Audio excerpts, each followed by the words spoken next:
weird children. That's Rayanne. No.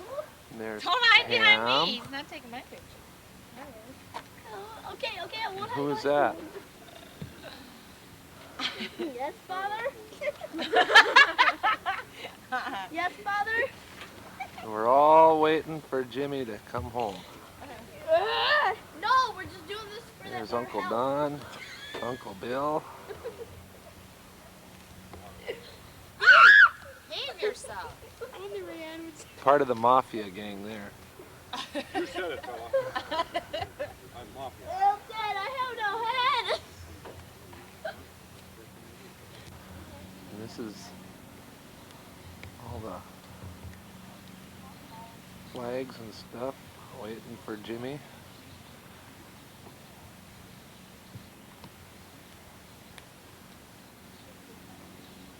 And we sure are proud of you. You bet.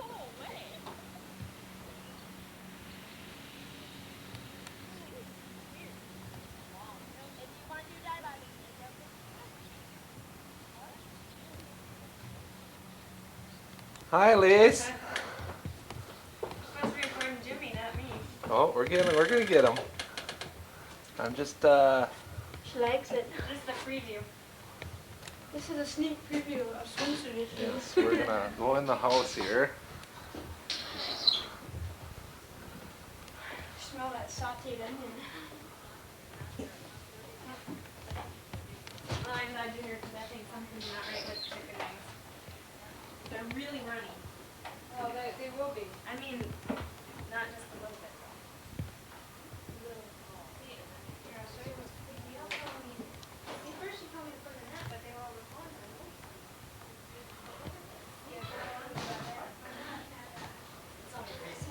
And there's Shirley.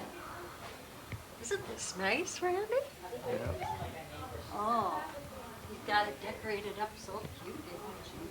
Oh, no. Is he here yet? No. Hey, Rand, it's not like that. That's how much you'll get, Randy. Just think you could buy a new motor for your boat.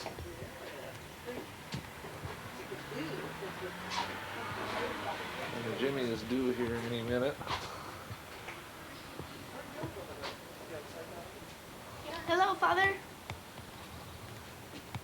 Oh, God, I think Huh?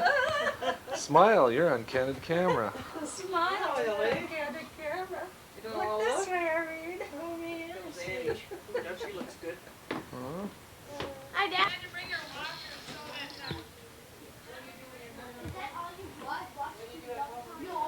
Hello.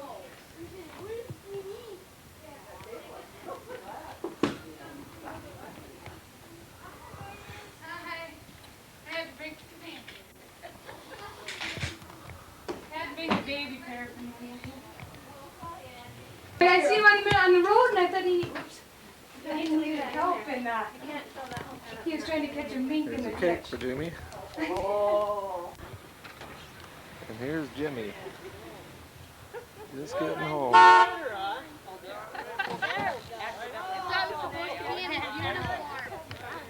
it out! Throw it out! No, come on! Come on! I can't throw it! Throw it! I'll do one of my dying acts. That'd be fun.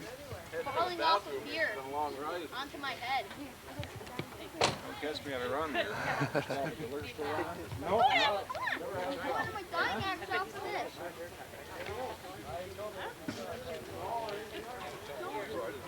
Hey. That oh, sick. Where'd my mom go?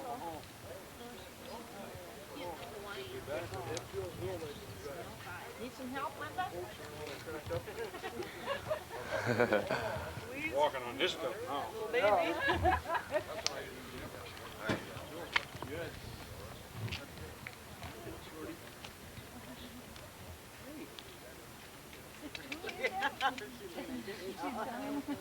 Jimmy. Remember Ann? Yeah, Annie's here too.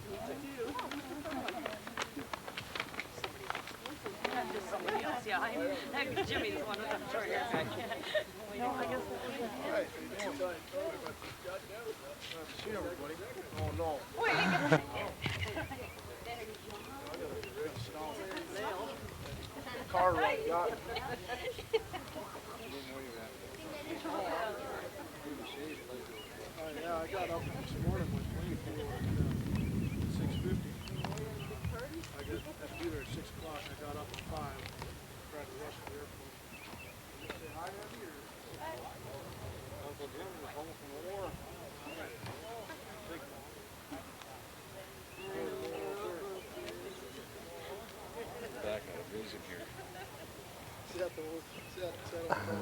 How's Jim? That'd be funny.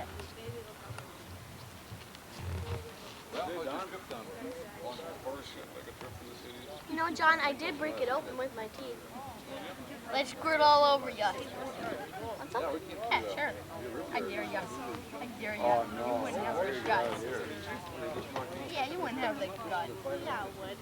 You don't have the guts. Yeah, just this. You ain't getting good. Drinking out all the water?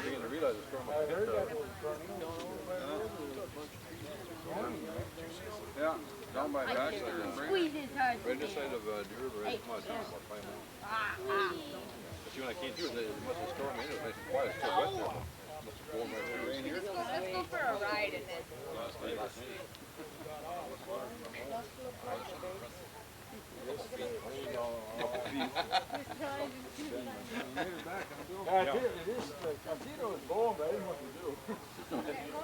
I didn't want you to know where going. So what's this damn tree right? I think one train there was left. Monday. Morning, you know.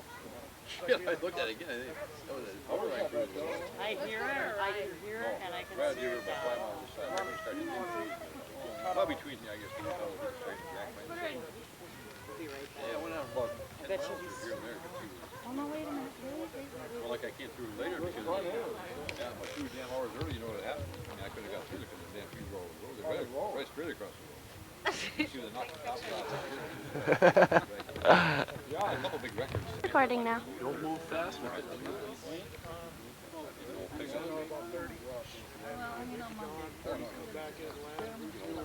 Load up, go right back out. So there was a lot of planes going up. We did like 12,000 launches in 6 months out there, 4 cats.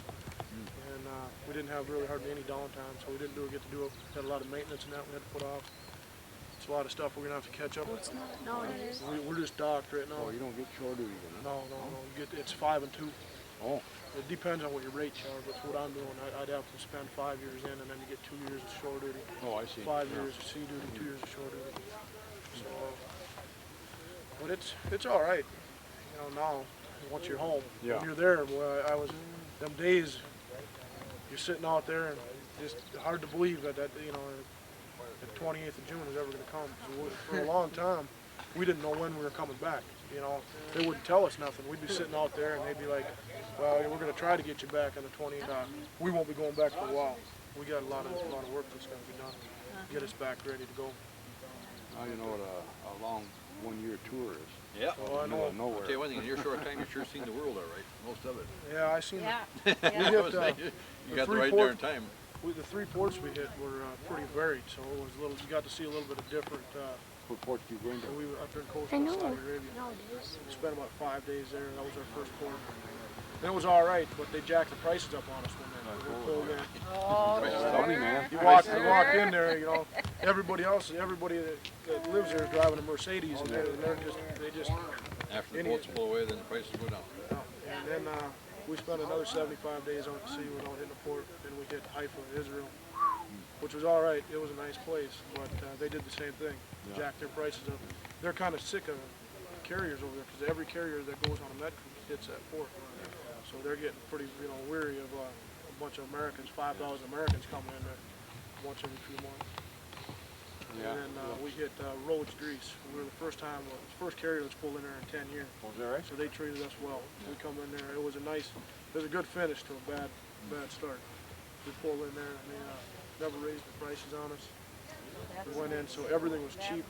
Leather was real cheap there. They had a lot of Have to go there. leather coats were nice. But I just didn't want to spend a bunch. I got one, so I didn't want to spend a bunch of money on the coat. Yeah, it was a little different.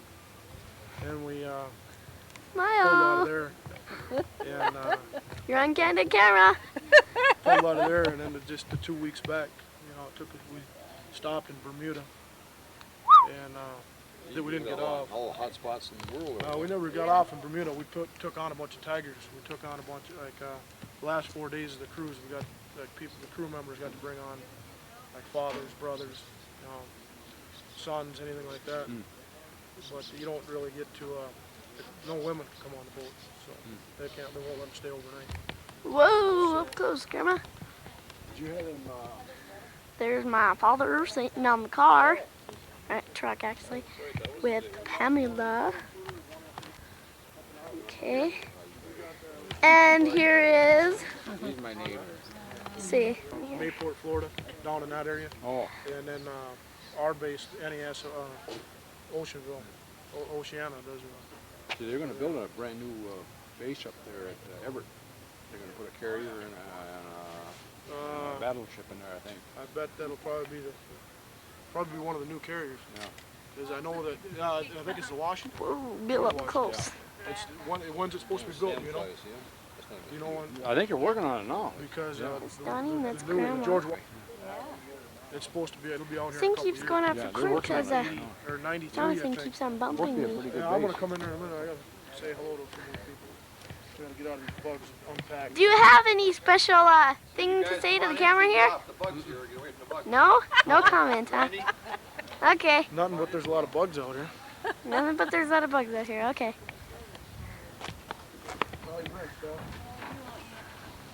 Let me focus this here. This isn't doing too much. Good job. There's my father, the Wonder Man. And there is his girlfriend, Pam. Say hi, Pam. Hi, Pam. Okay. Say hi, Dad. Hi, Dad. Okay. Good enough. Oh, there's two who? Two of those guys. Yeah, something's wrong. And who are you, kind sir? Merritt. Merritt. You took the cake here, didn't you? Yeah. I'm Oh. the beer man. Beer man, okay. Where'd that other dude go? Oh, well, we don't know what he meant. Gonna rain. And there is the father of Jimmy Parson. Say hello. Hi. And you are? Yeah, I'm Joe Day, strip cutter. Yeah, you bet. Hi. And you are? Just south of the village. Mechanic. Nice to meet you. Doing here in Oh, we already interviewed him. You already met me. Hello, Lisa. I'm already on there a whole bunch of times. No, Linda, don't. Well, it takes some Uncle Bill and outside. No, we got. Where are you? Where'd you go? I got stuff from turn your machine off now. Say hello, Bill. How you doing? And you are? Hi. Hi. Now, this guy's not pretty. Are we gonna be on candid camera here? And you are Donnie. Yeah, you're right. Quite correct, my dear. Quite Right. correct. I'm sorry. Yeah. Okay, well, we gotta go now. Walk into a brick wall. Okay, so goodbye. Bye. Hello. Oh, no. Hi. Say hi. Hi. There you are. Hi. Rod, say hello. Hello, Ron. No. Did everybody say hello? Say hello. Oh, get that thing out of here. Okay, I will. Say hello. Hello. Perfect. Say hello. Oh yeah, that's right. I got it. Okay, well we're gonna go now. Goodbye. Sharon, Hi, Father. What you doing? Randy said that we could borrow that stuff. Yeah, I got lots of gum. Private tapes. Everybody got a pack. Private tapes of the Who is poor that? and unfamous. Well, I can't see anybody. It's all blurry. Forget it. Poor. I'm trying to get everybody focused. Oh, unfamous. I wasn't. Sharon. Oh, you are. We'll go for that too. There's Pam. Jeez, one of these. Could have been. There's Pamela. Pamela. Hi. Why don't you come over here by me for a while? No. Hi, Sharon. Ray, don't. Just stand right Waste over the here. tape on us. Why don't you come and sit? There he is. He's eating something. We don't know what it is. Is it on? Hey, it's on now. Oh, you really got to push it in. All right, now I know.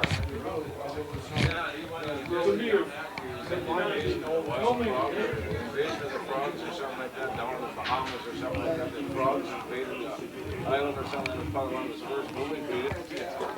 Oh, good, yeah. It says record. Lights on. recording. You're recording right now. Yes, you are. And Get your, go somewhere get else. your face up here. Oh, I hate cameras. Well, don't get so close. I'll look like a fruitcake. Clean you all fruitcake. Get back a little way so I look gorgeous like a smoke club, not like a fruitcake. You gotta zoom All right. in or zoom it out.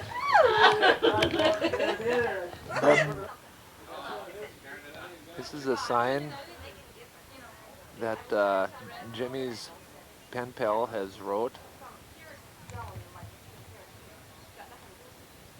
And he really likes her.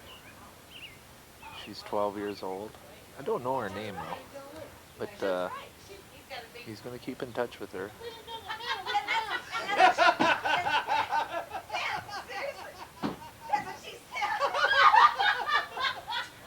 We're all having fun here now. This is the screened-in porch.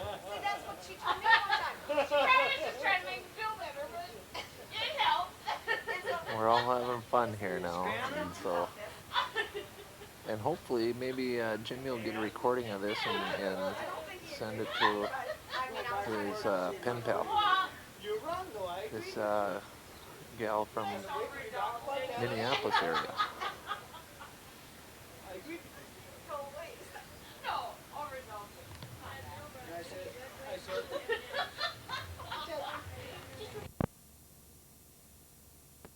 Iraqi army to cause much concern was the artillery force.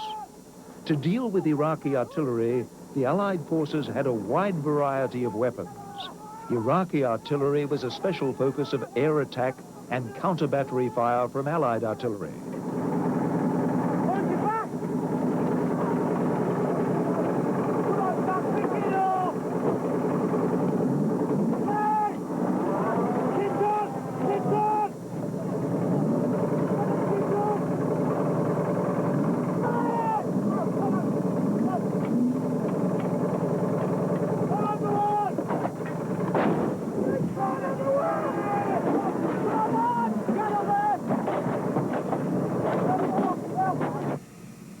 The M109 self-propelled 155mm howitzer was the staple weapon of the Allied artillery units. Although it could be outranged by many Iraqi guns, superior fire direction and intelligence would more than compensate. Artillery is no longer a contest of gun barrels alone. Targets must be accurately located and identified.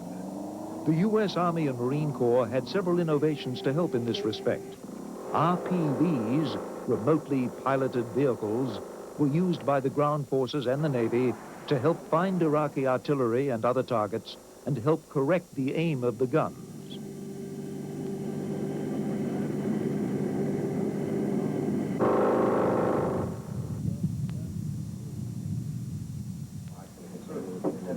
New computerized command and control could accentuate these intelligence advantages for the artillery. If an armed force, particularly a ground armed force in this case, is going to be effective, then the key to that effectiveness is being able to marshal all your combat power at the key time, at the key place. The way we collect the intelligence, analyze it, process it, and then make key decisions about enemy intentions at this site allows the division commander to do just that, to focus his combat power, and in the process of focusing it, overwhelm the enemy in front of him. New technology also added to the arsenal of the Desert Shield Coalition. The MLRS, Multiple Launch Rocket System, could reach further than any Iraqi gun. It was designed specifically to deal with enemy artillery concentrations.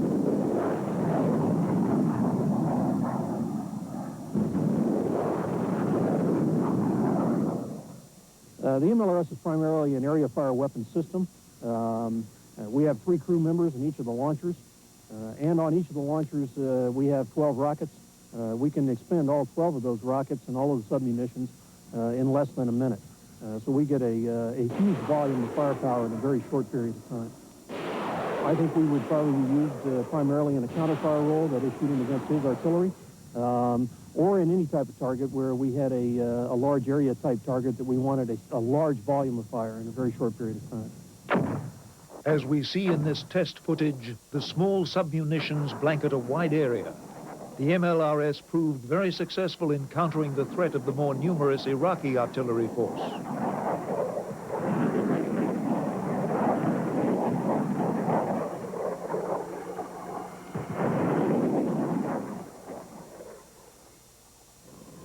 The one advantage enjoyed by the Iraqi army was the time it had to prepare for the Allied onslaught. The Iraqis could build up tank ditches, fire traps, and other barriers like those we see here. And to limit the mobility of the Allied maneuver divisions, mines could be laid along the frontier and in front of key Iraqi positions. There is no easy remedy for mines. The most important way to limit the mine threat was training. This mine was the Afghan freedom fighters' mine of choice. It's called a TC-6. What the Afghans wanted was something that would take a Soviet tank and like toss it 6 feet in the air, screw everybody up in it. The Italians came out with this mine. Very effective. He's got about 100,000 of these. He's also got the E variant, which you can turn on, turn off like a garage door opener. Okay? It's also got an anti-handling device. This is starting to get in the state of the art. Okay? Real good. More expensive though, a couple $100. He's got a bunch of these. Okay, you roll over one of these, it's bad news. He's got massive quantities of these Italian mines. He likes the Valmara 69. This is a very effective mine. 3.5 million of these, jumps up 20, jumps up about this high with a lanyard, goes off, everything dies within 20 meters. #1 buckshot. Very effective, very good. There is no pause. You know, the old days in Vietnam where you saw all those wild books where the guy stepped on a mine and just stayed there. That don't happen, okay? When you step on one of these, you're dead. In spite of the sophistication of the Allied equipment, mine warfare and other combat engineer techniques was one of the few areas where the U.S. Army was found wanting. Combat engineering has not been, in the offensive role, one of the West's priorities. Large reason for this was in the 1980s, we thought of ourselves as being on the defensive, that we would be defending against a Soviet thrust into Europe. And we didn't think it very important that we would be penetrating minefields. We thought it much more important that we learned how to put down our own minefields very quickly. So this really didn't get the emphasis of other areas. There is also the questions of priority. Engineering is never as appealing to both the politicians and the generals as tanks, infantry fighting vehicles, combat airplanes. So it tends to be one step down in priority. Prior to the launch of the land offensive, U.S. Army combat engineers devised a very effective armored vehicle-launched mine-clearing line charge. The mine-clearing line charge, or MICLIC for short, consists of a rocket which pulls a long rope containing 1,800 pounds of plastic explosives behind it. The rocket drags the line charge over the minefield, and it is detonated once it strikes the ground. The explosion destroys mines in an area wide enough for a tank to pass through safely.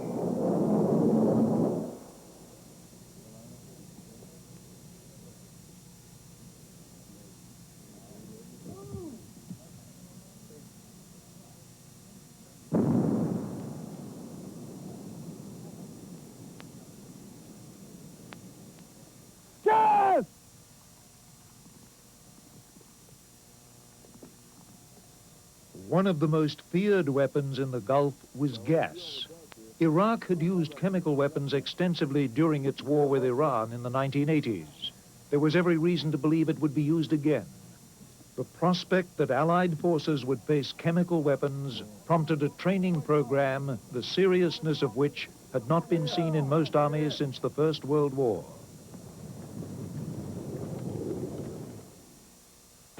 We continue with Operation Desert Storm in a moment. American Airlines proudly announces service to London's Heathrow Airport.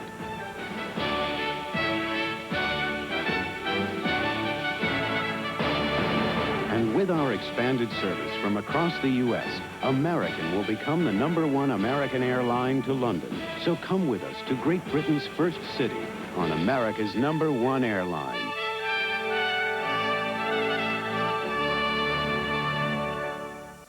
Where do you want to be next year? You know, I don't plan to be a partner in this firm forever. In fact, I've been doing something on the side that could be very rewarding. I have an offer to work full-time with some kids. Pays $11,000 a year. How can we restructure my portfolio so I can tell them yes? You can get there from here with Shearson Lehman Brothers. If you think Architectural Digest is only for architects, take another look. Architectural Digest covers the entire spectrum of fine design. Take inspiration from our pages, then put it to work with our exclusive insider's advice on where to shop and how to buy. If you think Architectural Digest is an investment to be saved and savored again and again, then you are right. Each spectacular issue brings you the very best in interior design, art, antiques, and travel. Call now, and you'll find the investment is smarter than ever with 12 fabulous issues for just $29.95. As part of this offer, you'll receive this special bonus, Celebrity Homes Revisited, your free gift as a new subscriber. Call toll-free 800-354-3400 for Architectural Digest. That's 800-354-3400. I must be the greatest! I shook up the world! I shook up the world! Free at last! Free at last! Ask not!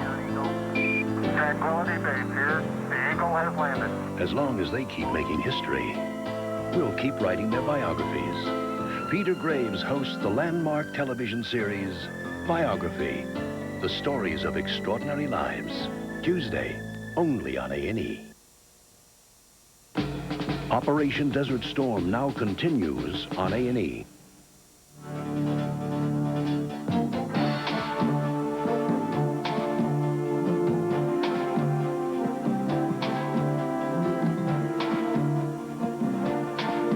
As the air forces of the Desert Storm Coalition began pounding Iraq on the 17th of January, the Allied ground forces had little to do but to train and anxiously await their turn.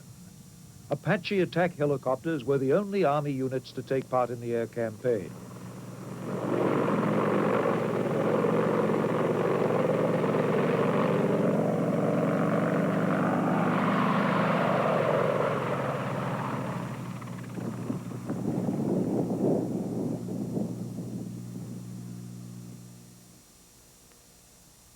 Sporadic artillery duels broke out along the Kuwaiti-Saudi border, but the Iraqi forces in Kuwait, subjected to a merciless pummeling from the air, remained inactive through the end of January.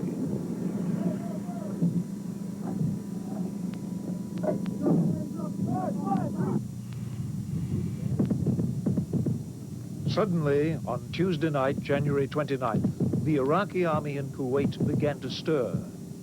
Their objective was a little-known border town in northeast Saudi Arabia, Ras Al Khafji. Khafji controlled the main coastal highway leading from Saudi Arabia to Kuwait City.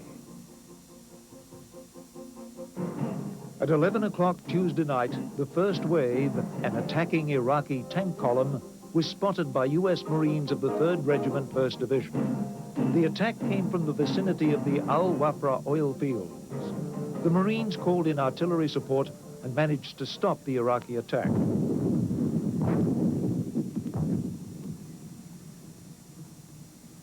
At nearly the same time, an Iraqi mechanized infantry battalion began driving down the coastal highway and charged into Ras Al Khafji. Khafji was not heavily defended, with only a scattering of border